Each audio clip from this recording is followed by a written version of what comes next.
오늘도 주님의 은총이 이 한 시간 예배하신 여러분 모두 가운데 충만히 넘쳐나시길 간절히 축원합니다. 오늘 말씀의 제목은 15절에 기록되어진 만민에게 복음을 전파하라, 이 제목으로 함께 은혜를 나누도록 하겠습니다. 수없이 많이 들어온 그런 말씀입니다. 그리스도인의 우리 모두에게 주신 주님의 마지막 우리에게 분부하신 사명의 말씀이기도 합니다. 아마 여러분들이 이 말씀의 제목만 들어도 오늘 목사님께서 무슨 말씀을 하실지 아마 여러분들 다 잘 알고 계실 거라 생각되어집니다. 근데 묻고 싶은 건 뭐냐면, 우리가 말씀 앞에 늘 우리가 물어야 되잖아요. 이 말씀 주님 저 너무 잘 알아요, 그게 아니라 이 말씀 앞에서 내가 이렇게 잘 들어왔고 잘 알고 있는 이 말씀을 나는 과연 순종하고 있는가, 이거에 대해서 우리가 물어야 되지 않겠습니까? 그러니까 만민에게 복음을 전파하라, 이 말씀은 우리가 너무 잘 알고 있는 말씀인데 당연히 그리스도인들 우리는 복음을 전파해야 하잖아요.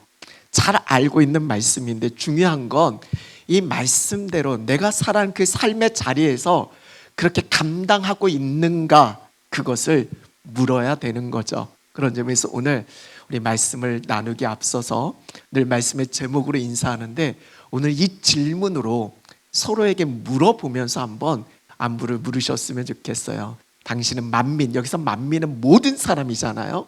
내가 만나는, 내가 관계하는 모든 사람에게 복음을 전파하고 있는지 옆에 계신 분들에게 여쭤보세요. 당신은 복음을 전하고 있어요? 라고 그렇게 한번 서로에게 인사하겠습니다.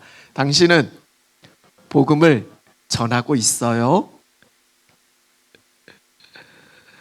네, 여러분 표정 보니까 그저 그런 것 같아요. 여러분 여기서 복음이 뭡니까?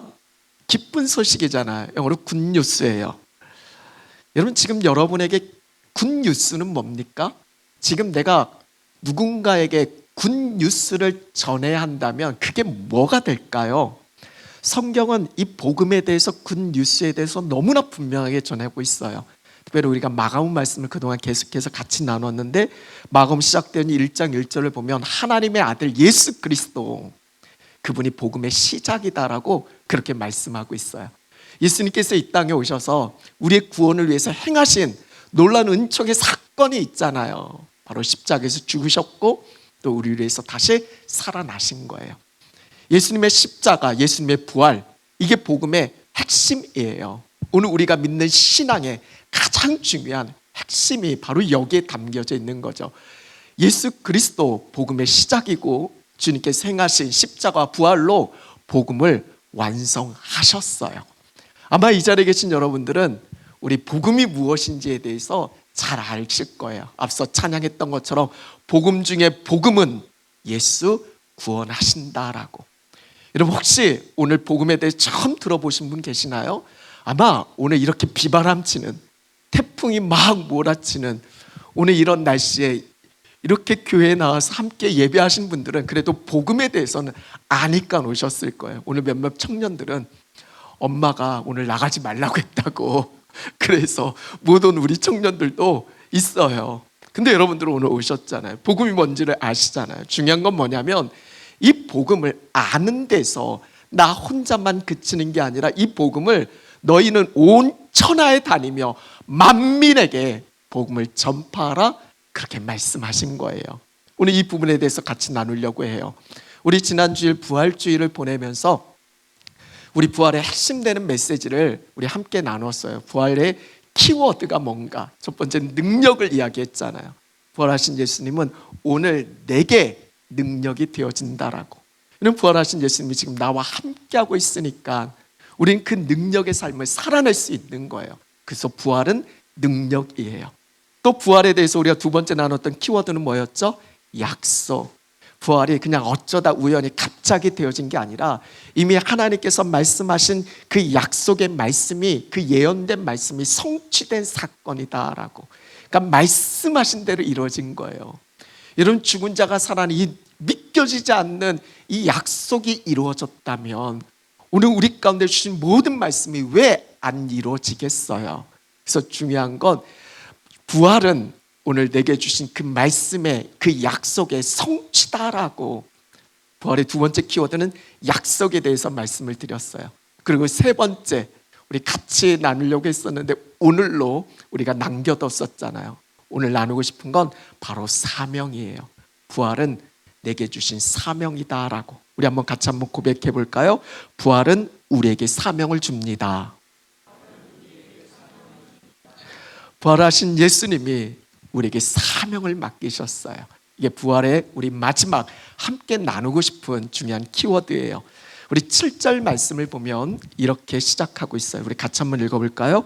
가서 그의 제자들과 베드로에게 이르기를 예수께서 너희보다 먼저 갈릴리로 가시나니 전에 너희에게 말씀하신 대로 너희가 거기서 배우리라 하라 하는지라. 아멘. 우리 지난주 부활주일에 대한 부활주일 함께 말씀을 나누면서 주의 천사가 우리 그 안식 후 첫날 아침 일찍이 예수님의 그 무덤을 찾아온 여인들에 대한 그런 말씀을 같이 나눴었잖아요. 오늘 이 말씀은 그 여인들에게 한 말씀이에요. 안식 후 첫날 여인들이 무덤을 찾았어요. 무덤을 찾은 목적은 뭘까요? 거기서 부활하신 예수님을 만나려고? 그게 아니잖아요. 그들은 미리 향품을 사다 두었어요. 왜냐하면 예수님의 그 시신, 거기에 썩는 냄새 나지 않도록 예수님께 그 향품을 바르려고 미리 준비해 뒀다가 안식 후 첫날 아침 일찍이 그렇게 무덤을 찾은 거예요. 그러니까 여인들이 무덤을 찾은 이유, 그 목적은 부활하신 예수님을 만나려고 한 게 아니라 예수님의 시신에 향품을 바르려고 그렇게 무덤을 찾았어요. 그런데 더 이상 그 일이 필요 없어졌어요. 왜냐하면 예수님이 살아나셨으니까. 이런 예수님의 부활은 모든 것을 바꿔요. 그들이 했던 그들의 삶에 어떤 목적이 있었는데 예수님의 부활이 그것을 완전히 뒤바꿔 놨어요. 이제 더 이상 예수님의 시신에 향품 바를 이유가 없잖아요. 주님은 다시 살아나셨으니까. 그들이 해야 할 일이 생겼어요. 그들에게 새로운 사명이 부어졌어요. 그게 뭘까요? 가서 이르는 거예요. 영어로 now, go and tell. 지금 가서 말하는 거예요. 지금 가서 전하는 거예요. 이게 그들에게 주신 새로운 사명이에요. 가서 뭘 전해야 할까요? 지난주 같이 나눴던 말씀이죠. 예수, 그가 살아나셨다. 이걸 now, go and tell, 가서 말하라는 거예요. 예수님이 부활하셨다라는 이 기쁜 소식, 이 복음의 메시지를 가서 전해야 되는 거예요. 복음의 증인되는 삶. 특별히 오늘 말씀에 보면 베드로의 이름을 언급하고 있어요. 여러분, 베드로가 누굴까요? 여러분, 베드로는 놀라운 예수님을 향한 신앙의 고백을 했던 사람이에요. 주는 그리스도시요 살아계신 하나님의 아들입니다. 놀라운 믿음의 고백이 있었어요. 그리고 예수님께서 자신이 당할 일, 십자가에 죽을 거고 그렇게 고난받고 어려움 가운데 있게 되어지는 그 상황에 대해서 말을 할 때 베드로는 다른 제자는 예수님을 다 버리고 도망쳐도 자기는 절대로 예수님을 버리지 않겠다고, 그리고 다른 예수님이 네가 나 3번 부인할 거야 그렇게 말씀했을 때 베드로는 절대로 내가 주와 함께 죽을지언정 주를 부인하지 않겠다고 호언장담했던 사람이 베드로였어요. 얼마나 든든했을까요? 이런 제자가 곁에 있으면. 베드로는 이런 예수님의 수제자였어요. 근데 결국에는 예수님의 말씀처럼 베드로는 예수님을 3번씩이나 부인하게 되어져요. 그냥 단순히 부인 정도가 아니라 예수님을 저주하고 정말 예수를 모른다 맹세까지 하면서 그렇게 부인하게 되어져요. 주님을 따름에 베드로는 실패했어요. 아마 지금 그 어느 누구보다 깊은 영적 고통, 절망 가운데 빠져 있는 사람이 베드로였을 거예요. 오늘 가서 이 기쁜 소식 복음을 전해야 하는데 특별히 베드로의 이름을 언급한 이유가 여러분 분명하지 않겠어요? 예수님은 이 베드로에게 이 기쁜 소식을 전해주고 싶은 거예요. 지금 고통 가운데 절망 가운데 낙심해 있는 그 영혼에게 이 복음의 메시지를 전해주고 싶은 거예요. 특별히 갈릴리로 먼저 갈 것을 말씀하고 계세요. 이런 갈릴리가 어떤 곳이에요? 베드로가 예수님을 처음 만난 곳이에요. 그 예수님을 만난 그곳에서 다시 그 무너진 베드로를 일으켜 세우고자 하시는, 그리고 그에게 새로운 사명을 불어넣어주고자 하시는 그 주님의 은혜가 바로 여기에 담겨져 있어요. 오늘 이 은혜가 우리 한 시간 예배하는 우리 모두 가운데서도 동일하게 미쳐지고 있는 줄로 믿습니다. 우리가 어떤 상태에 있든지 주님은 우리 가운데 찾아와 주시고 말씀해 주시고 다시 우리를 일으켜 세우셔서 사명자로 우리를 보내주시는 줄로 믿습니다. 오늘 15절 말씀인데 우리 같이 한번 읽어볼까요? 또 이르시되 너희는 온 천하에 다니며 만민에게 복음을 전파하라. 여기서 너희가 누구예요? 예수님의 11 제자에게 1차적으로 말씀하세요. 너희는 온 천하에 다니면서 모든 사람에게 복음을 전할 것을, 예수님이 십자가에 죽으셨고 예수님이 다시 살아나셨다, 그분이 우리의 영원한 생명의 구주가 되신다, 주님은 지금 우리와 함께하고 계신다라는 거, 그 부활의 예수님을 전할 것을 명하고 있어요. 근데 1차적으로는 11 제자에게 명하셨지만 오늘 이 말씀을 듣는 우리 모두에게 해당되어지는 주님의 말씀이에요. 부활하신 예수님께서 마지막으로 제자들에게 하신 말씀, 마지막 명령의 말씀이 바로 온 천하에 다니며 만민에게 복음을 전파하라. 이게 예수님의 마지막 말씀이에요. 여러분, 오늘 우리가 마지막으로 우리가 누군가에게 이야기를 한다면, 특별히 우리 인생의 어떤 마지막 끝의 시간이 있잖아요. 우리가 마지막으로 말할 기회가 있어서 우리 사랑하는 자녀들에게 마지막 해야 할 말이 있다면 여러분은 어떤 말을 하시겠어요? 지금 예수님께서 그 사랑하는 제자들에게 마지막으로 하셨던 말씀이 만민에게 복음을 전파하라. 왜 이렇게 말씀하셨을까? 이는 너무나 분명하지 않아요? 16절 말씀 이렇게 전하고 있죠. 믿고 세례를 받는 사람은 구원을 얻을 것이요, 그렇지만 믿지 않는 사람은 정죄, 결국 심판을 받게 되어질 것을 말씀하고 있어요. 그러니까 이 복음을 믿거나 믿지 않거나, 이것으로 인해서 생명과 죽음이 나눠진다라는 거예요. 여러분, 구원에 이르는 길은 오직 하나, 예수 그리스도에게 있잖아요. 다른 길이 있다면, 다른 방법이 있다면 그것을 우리에게 말씀해 주셨을 거 아니에요. 근데 그게 아니잖아요. 오직 하나, 예수 그리스도. 요한복음 14장 6절에 이렇게 전하고 있죠. 같이 한번 읽어볼까요? 예수께서 이르시되 내가 곧 길이요 진리요 생명이니 나로 말미암지 않고는 아버지께로 올 자가 없느니라. 예수님만이 길이심을 믿으십니까? 여러분, 예수님만이 진리이심을 믿으세요? 여러분, 예수님만이 생명이심을 믿으십니까? 예수 이름이 아니고서는 그 어떤 누구도 하나님께 이룰 수 없음을 여러분 믿으세요? 오직 구원은 예수님께만 있음을 믿으세요? 여러분, 예수님만이 답이라면, 이게 분명하다면 우리는 이걸 전해야 되지 않겠어요? 만약 예수님께서 다시 살아나셨다면, 그리고 지금도 살아서 역사하신다면, 그리고 그분이 언젠가 다시 오시는데 심판의 주로 오심을 우리가 확실히 믿는다면, 여러분, 예수님을 전하는 것보다 더 중요한 게 어디 있어요? 여러분, 예수님을 전하는, 이 복음을 전하는 것보다 더 가치 있는 일이 어디 있겠냐라는 거예요.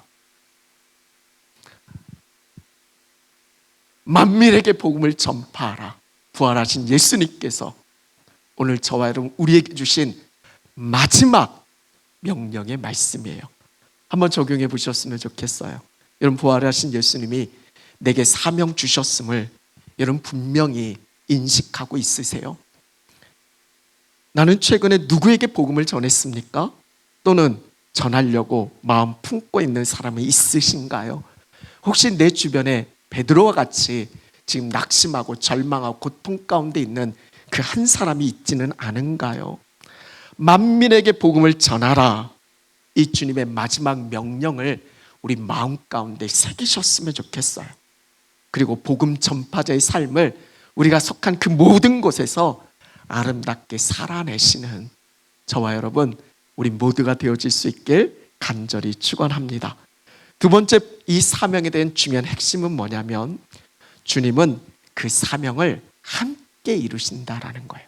부활하신 예수님은 우리에게 마지막 우리가 감당해야 할 사명에 대해서 말씀해 주셨고, 중요한 건 뭐냐면 이 사명 너 혼자 가서 전해, 이렇게 하신 게 아니라 이 사명의 말씀을 주신 정말 중요한 핵심은 뭐냐면 이 사명이 어떻게 보면 우리에게 부담이 되어질 수 있지만 주님이 함께 이 일을 이루어 가신다는 걸 우리가 믿고 깨달으면 이 사명은 우리에게 기쁨이 되어진다는 거예요.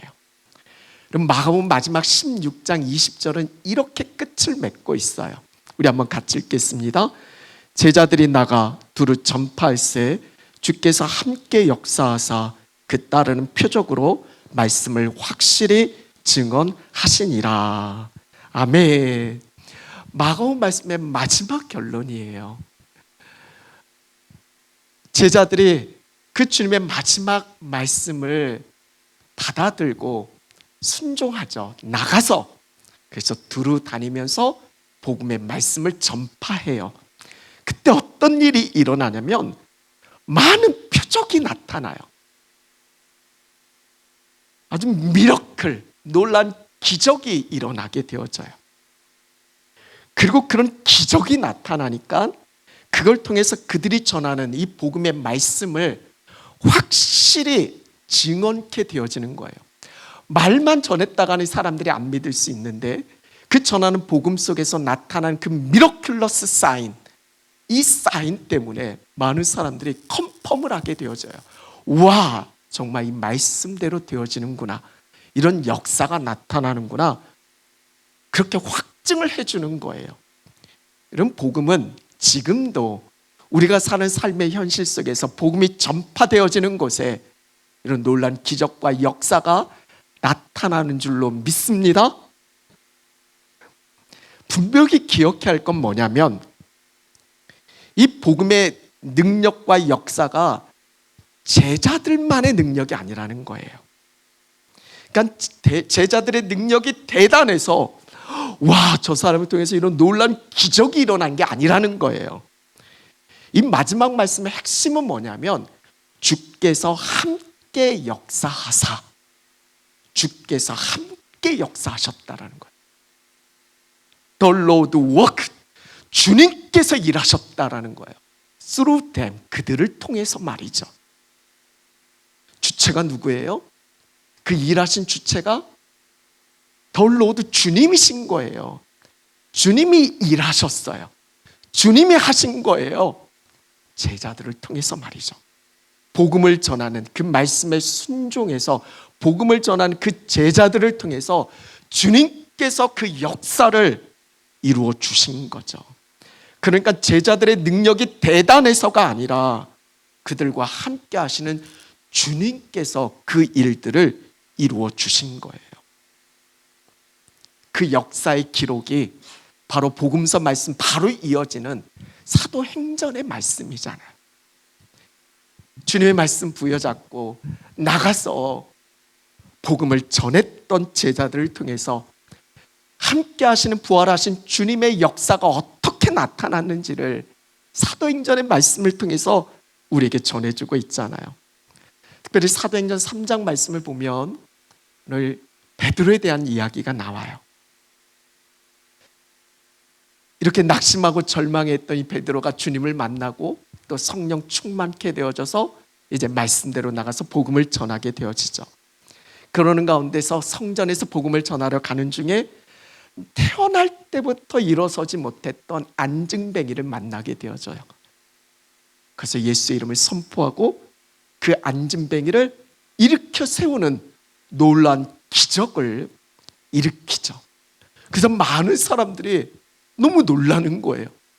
기적과 역사가 나타났잖아요. 그래서 사람들은 이 베드로를 주목하게 되어져요. 그때 베드로는 사람들에게 이렇게 이야기해요. 사도행전 3장 16절 말씀 같이 읽겠습니다. 그 이름을 믿음으로 그 이름이 너희가 보고 아는 이 사람을 성하게 하였나니 예수로 말미암아 난 믿음이 너희 모든 사람 앞에서 이같이 완전히 낫게 하였느니라. 아멘. 베드로는 분명히 알고 있었어요. 이게 지금 자신의 능력으로 된 게 아니라는 거. 그 이름, 바로 예수의 이름이죠. 예수의 이름을 믿음으로 예수의 이름이 이 사람을 일으켜 세웠다라는 거예요. 예수로 말미암아 난 믿음이 너희 모든 사람 앞에서 이 사람을 완전히 낫게 했다라고. 자신의 능력으로 되어진 게 아니라 부활하신 예수님께서 자신과 함께 역사하셨음을, 나를 통해서 주님이 일하셨음을 베드로는 확신했었던 거예요. 그리고 이 표적이 지금 베드로가 전한 이 복음을 사람들이 더 컨펌하게 되어진 거예요. 이 복음의 확실함을 부정할 수 없었던 거죠. 베드로뿐만 아니라 사도행전의 모든 사도들의 역사 속에서 보면 부활하신 예수님이 자신과 함께 하셔서 이 복음에 전하는 메시지를 통해서 주님께서 일하심을 그들은 분명히 확신할 수 있었던 거예요. 오늘 17절 18절의 말씀도 동일한 말씀이에요. 우리 같이 한번 읽어볼까요? 믿는 자들에게는 이런 표적이 따르니 곧 그들이 내 이름으로 귀신을 쫓아내며 새 방언을 말하며 뱀을 집어 올리며 무슨 독을 마실지라도 해를 받지 아니하며 병든 사람에게 손을 얹은즉 나으리라 하시니라. 지금 복음을 전파하는 제자들과 주님이 함께 일하셨기 때문에 제자들을 통해서 여러분 귀신이 쫓아내지고 새 방언을 말하고 뱀을 집어 올려도 독을 마셔도 해를 받지 않게 되어지는, 병든 사람이 손을 얹었을 때 낫게 되어지는 주님의 일하심의 역사를 경험케 되어진 거죠. 근데 이 말씀을 우리는 잘 적용하셔야 돼요. 주의할 것은 복음의 진리가 확증되어지기 위해서 주님께서 행하신 그 주님의 역사지, 혹시 우리는 시험하듯이 내가 뱀을 집었는데 정말 해를 받지 않나? 이렇게 시험하듯 이 말씀을 적용하면 안 되는 거죠. 복음이 전해진 그 역사 속에서 주님이 일하시는 특별한 하나님께서 베푸신 은혜가 되어지는 거죠. 그리고 이후에 이 말씀을 다 마치시고 주님은 하늘로 승천하세요. 그리고 하늘 보좌 우편에 앉아 계시죠. 그러면 이제 우리를 향한 주님의 일하심이 끝이 났나? 그게 아니죠. 우리를 향한 주님의 그 역사하심은 지금도 오늘 우리가 살아가는 모든 삶의 자리에서도 여전히 나타나고 있어요. 주님은 시 공간을 초월해서 역사하시는 하나님이세요.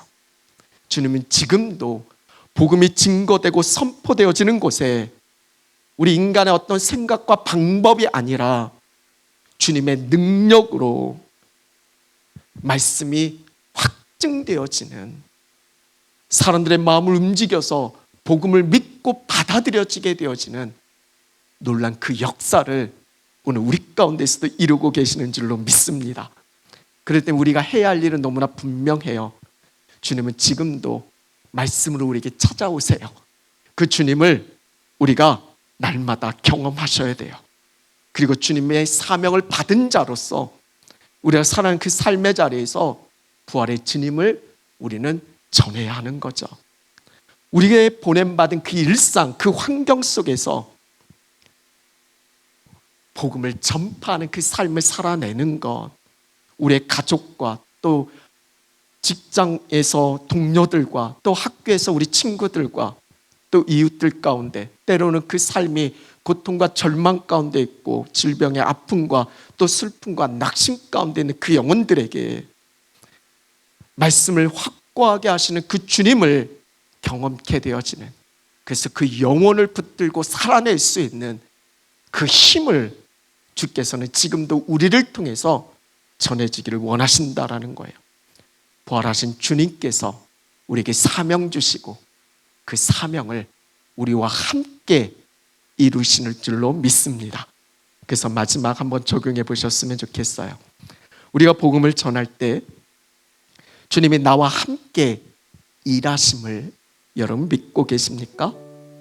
내 힘이 아니라 주님의 능력을 우리가 의지해서 우리가 사명을 감당하고자 그렇게 우리에게 주신 삶을 살아내고 계십니까?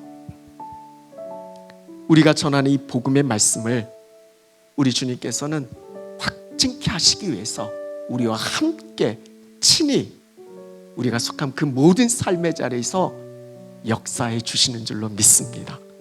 이제 말씀 마무리합니다. 부활에 대해서 말씀을 나눴어요. 세 가지 키워드를 말씀드렸습니다. 첫 번째는 능력이다, 그 두 번째는 약속이다, 마지막은 사명이다. 여러분, 부활이 정말 믿겨지시나요? 많은 사람들에게 우리가 나가서 예수 그리스도의 부활을 이야기했을 때 대부분의 사람들은 잘 믿지 않을 거예요. 어떻게 죽은 사람이 살아날 수 있어? 여러분, 부활이 믿겨진다는 건 참 대단한 거예요. 여러분, 이 부활의 복음을 우리가 소리 지르고 윽박 질러서 믿어! 해서 믿어지는 게 아니에요. 여러분, 7절 이후의 말씀을 보면 솔직히 세연들이 바로 가서 복음을 전하지 못했어요. 근데 이어지는 그 이후에 주님께서 그 여인들에게 찾아오세요. 주님을 진짜 만난 거죠. 주님을 만나고 이제는 그들이 나가서 진짜 예수님 살아났다 전하게 되어져요.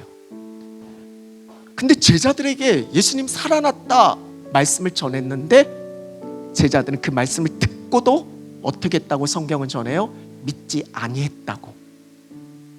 말씀을 듣고도 그렇게 예수님과 3년 제자 훈련 받고 그렇게 말씀 수없이 들었는데도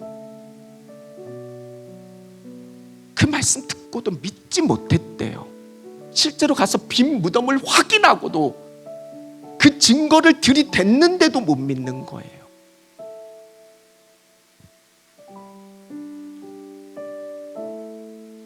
믿음은 만남 속에서 이루어지니까.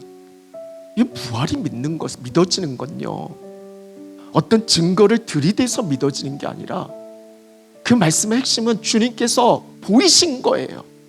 주님께서 나타내신 거예요. 그렇게 찾아오신 거예요. 오늘 저와 여러분이 부활이 믿어지는 건 말씀으로 찾아오시는 주님이 내게 임했기 때문에. 그래서 중요한 건 뭐냐면 그 주님을 만나야 되는 거예요. 우리 사랑하는 자녀들이 예수님 만나야죠. 내가 사랑하는 그 영혼이 주님을 만나야 되는 거예요. 찾아오시는 주님, 그 주님을 인정하고 받아들일 수 있는 그 믿음의 고백 말이죠. 이런 베드로가 이후에 어떻게 생명 걸고 이 사명을 감당할 수 있었을까? 중요한 그 주님이 찾아오셨기 때문에 그래요. 말씀하신 것처럼 갈릴리에 예수님이 먼저 가셔서 낙심과 절망 가운데 고통 가운데 있는 그 베드로에게 찾아오셨어요. 거기서 주님이 베드로를 만나셨어요. 그리고 마지막 이런 말씀을 하세요. 요한복음 21장 17절 우리 같이 읽겠습니다. 세 번째 이르시되 요한의 아들 시몬아 내가 나를 사랑하느냐 하시니 주께서 세 번째 내가 나를 사랑하느냐 하심으로 베드로가 근심하여 이르되 주님 모든 것을 아시오매 내가 주님을 사랑하는 줄을 주님께서 아시나이다. 예수께서 이르시되 내 양을 먹이라. 이런 예수님은 아셨어요. 베드로가 주님을 향한 그 사랑 안에 있으면 다시 일어서서 사명을 감당케 되어질 것을. 이런 예수님이 어떻게 그렇게 십자가에서 죽으실 수 있을까요? 그것은 우리를 향한 사랑 때문이잖아요. 나를 사랑하셔서 십자가에 죽으신 거고, 나를 사랑하셔서 다시 부활하신 거예요. 사랑의 힘이에요. 예수는 베드로에게 그 사랑을 회복시키신 거예요.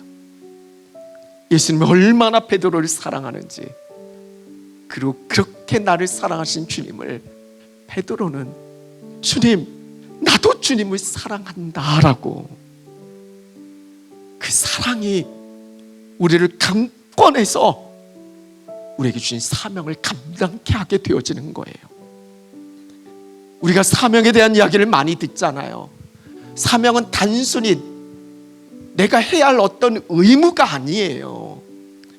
그저 내가 정말 하기 싫은데 내게 맡겨진 어떤 임무가 아니에요.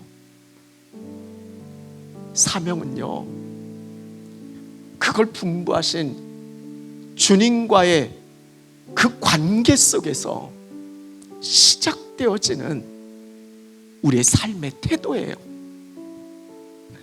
하나님 우리를 기계적으로 만들지 않으셨어요. 하나님께서는 원하시는 건 억지로 정말 내가 하기 싫은데 그렇게 끌려가는 그런 삶이 아니라 기꺼이 내가 이걸 선택할 수 있는 힘이 있어요.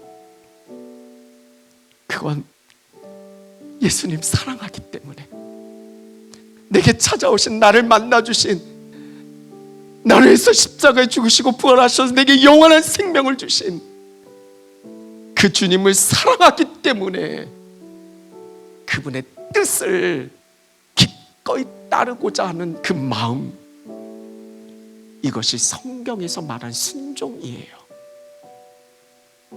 그리고 그 순종에서 사명이 탄생한 거예요.